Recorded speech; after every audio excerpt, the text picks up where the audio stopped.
হয়তো কিছু বিজেপির লোকেরা আমাদের ছেলেদের উপরে আক্রমণ করার চেষ্টা করছে।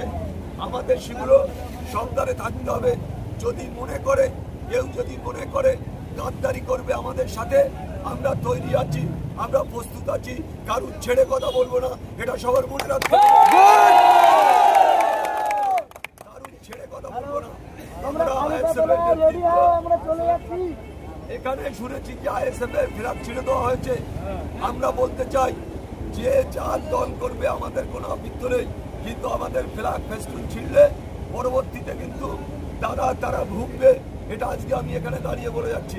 তাই সবার মনে রাখতে হবে যে আমরা আইএসএফ, আমরা কারোর কাছে মাথা নত করি না। বিজেপি, আমরা তৃণমূল, অন্য কোনো দলের সাথে আমাদের সম্পর্ক নেই।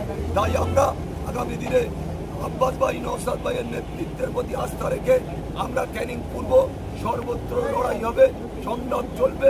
কারোর কাছে মাথা নত নয়, আমরা লড়াই করব, সংগ্রাম করব, এটা সবার মাথায় রাখতে হবে। আজকে মাইকটা আমার ডিস্টার্ব না হলে ভালো করে বলতে পারতাম, আমার গলা এমনি অবস্থা খারাপ। আপনাদের সবাইকে শুভেচ্ছা জানাবো। আপনারা চলুন আমাদের সাথে।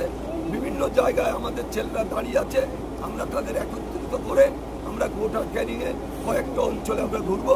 সবাইকে শুভেচ্ছা, অভিনন্দন। আপনারা চলুন।